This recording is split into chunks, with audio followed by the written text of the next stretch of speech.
My name is Nanny Rosebud, and I tell stories. Have you ever told a story? Did you ever get into trouble for telling a story? The important thing to remember when you tell a story, always make sure your listeners know whether it's make believe or true. I'm going to tell you a story that was the first story I ever told. It was told to me when I was just a young girl. I think you can tell it's make believe. Once there was a young frog. He wanted to know what all of the other animals in the forest had to eat. Every day he would go out and he would find a new animal to ask the same question. This day was like every other. He would go out and introduce himself, and he would ask them what they ate. So this morning he went hopping along, and he came upon a bunny rabbit. "Hi, Mr. Bunny Rabbit. I'm the wide-mouthed frog. I eat flies. What do you eat?" Well, the poor bunny rabbit was startled. Oh my! He was so startled and nervous. He didn't know what to do. Oh, uh, I eat grass and I like vegetables and I like to eat the vegetables, but in the garden. But that I have to make sure that the farmer doesn't see me. I don't like to be seen. I don't like anybody to see me. So I'm going to go now. Goodbye. And off the bunny rabbit hopped along. The wide-mouthed frog went about his way, and hopping through the forest, he came upon a little bird. "Hi, Miss Bluebird. I'm the wide-mouthed frog. I eat flies. What do you eat?" Oh, the bluebird was startled, and she said, "Oh my goodness, oh my goodness. I eat worms, and I hear my children calling, and I've got to fly away now. Goodbye." And off she fluttered away. The frog went hopping along to ask the next animal he would come upon. And there, on the lowest branch of the highest tree, he saw an owl. "Hi, Mr. Owl. I'm the wide-mouthed frog. I eat flies. What do you eat?" And the owl looked down at him and he said, "I eat wide-mouthed frogs." "You do? Oh, goodbye, Mr. Owl. Goodbye. I'm leaving now. Goodbye." And off the frog hopped. Wasn't that a funny story? I'm going to tell you another silly story. This story is called Silly Sam. This came from a Japanese folk tale. So it's not a true story, but it might have been. Silly Sam liked to go out and do whatever his father asked him to do, but he always got it wrong. No matter what his father wanted him to do, he would listen carefully and try to do exactly what his father told him to do, but he would always get it wrong somehow. So much so that instead of just calling him Sam, everyone called him Silly Sam. Well, today was no different. Father asked Silly Sam to go out into the garden the furthest from the house to hoe the potatoes out. He walked out with him to the garden, and carrying the hoe with him, he handed it over to Sam and said, "Now I want you to dig out the potatoes out from under the earth. They'll be all wet from the damp ground, and you're to spread them in the sun so they can dry. We'll let them dry before we bring them home." "Very well, Father, I understand. I'll do exactly as you tell me." And everything was going well that day. Sammy was hoeing out the potatoes and very carefully spreading them out on the part of the ground that was in the sun so the potatoes could dry. But then his hoe hit something hard, so he hit it again, and he dug, and there was a box, and he pulled out the box from the dirt, and he opened it up, and it was filled with coins. "Oh my, this is so much more important than potatoes.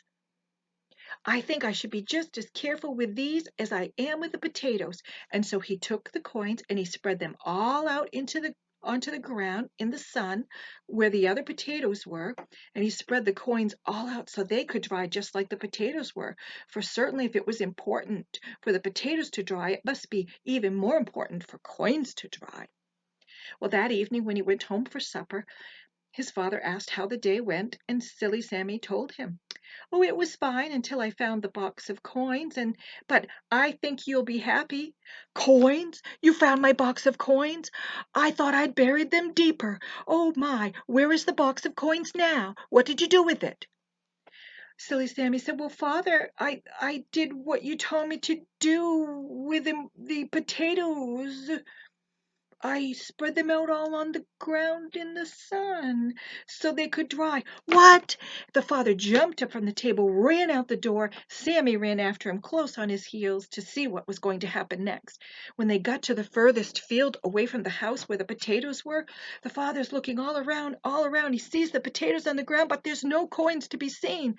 "Where are my coins? Where are my coins? Oh, silly Sammy, someone's stolen my coins." "Why did you do that? Why did you do that?"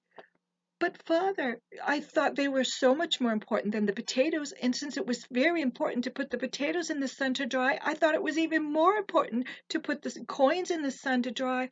"Oh, no, silly Sammy, use your head. Now someone has seen the coins and they have taken them, and now we don't have any more investment for our future." "What should I have done, Father?"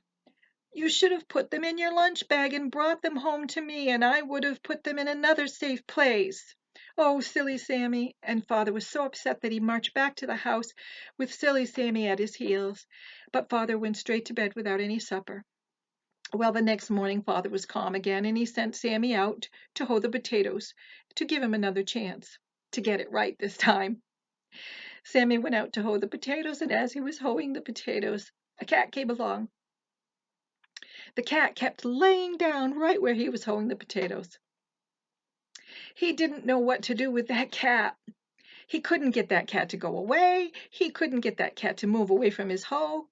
And he thought, what should I do? I know. Father said I should have brought the coins back in the bag. I'll bring the cat back in the bag, and that way I can go on hoeing the potatoes. So he stuffed the cat in the bag and put it aside until it was time to go home for supper. When he came home for supper, he grabbed his lunch bag and walked back to the house. As soon as he went in the door, the father saw the bag and he said, "Oh, Sammy, you found my coins." And before Sammy could say a word, Father grabbed the bag and opened it up, and out came an angry, squalling, screaming, scratching cat, hissing and biting at Father, and it jumped out the window and ran off. As Father was tending to his wound, he said, "Oh, silly Sammy, why did you bring a cat home in the bag?" "Father, well, uh, you said I should bring the coins home, and I didn't know what to do with the cat, so I put the cat in the—" "Oh, Father, I always get it wrong. What should I have done?" "Well, I don't care what you should have done. If you had rapped that cat on the head with your hoe, he would have run off. You don't have to bring a stray cat in the house in a bag like that, all angry and biting and hissing. Silly Sammy, use your head." And Father went off to bed without his supper. Well, the next morning Father was calm again, and he sent Sammy out again to give him another chance to go out to the garden to hoe the potatoes. And everything was going fine until he came to a stump. And the stump was rather large, but it was dry, and he'd hit it with his hoe, and it broke apart a little bit. But it was quite large, and he hit it with his hoe again, and it broke apart a little bit. But he thought, this might be something my father wants, this stump. It's quite large, and he's always wanting wood, but I don't know what to do. He said I should have just left the cat alone. If I had hit it with the hoe, it would have run off, and I've hit the stump with my hoe, and of course that's not going to run off, so I guess I'll just leave it there, and that'll be that. So when he went home for supper, Father asked him how it went hoeing the potatoes in the field, and he said, "Oh, fine, Father, except that I found a stump in the field, and I thought you might want it for wood because it was nice and dry, but it was rather big, and I know you didn't want me to bring anything home in the bag like that, so I just left it there." "Oh, silly Sammy, you could have used your hoe to finish breaking up the wood and put that in your bag and brought it home. You could have broken up the wood with your hoe, and we could have had nice kindling. I could have used some more dry wood and kindling for our fire." Silly Sammy, you really do need to use your head. Well, Father wasn't nearly as upset as he was before, so he finished his supper in silence, and the next morning Sammy went out again, after breakfast, to hoe the potatoes. This time, at lunchtime, his mother brought out her teapot and a teacup and a saucer and set it down on the stump and said, "Here's some tea for your lunch, dear, and don't let Father upset you. I know that you'll get it right some day, and your father will be calm. He won't be angry long." So Sammy thanked his mother for the tea, had his lunch, and went on about hoeing the potatoes. At the end of the day, he thought, "Well, I should break up the stump and put it in my bag." So he did that. He took the hoe and he broke up the stump and he put the pieces in the bag, his lunch bag to take home for supper. And then he thought, "What do I do with the teacup and the saucer? Hmm.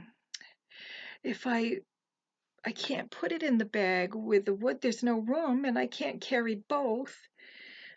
He was about to take his hoe and smash that teapot and that teacup so it would fit inside the bag and he could take it home. But then he remembered his father saying, "Sammy, silly Sammy, why don't you use your head?" So silly Sammy thought, "That's exactly what I'll do." So he carefully put the teacup in the teapot with a cover on top, and he took the saucer and set the saucer on his head. And then he very carefully took the teapot and set that on top of the saucer on top of his head, and he picked up the bag with the broken bits of the stump for their wood for their fire that evening, and he walked home. I think his father was very happy that silly Sammy finally learned to use his head.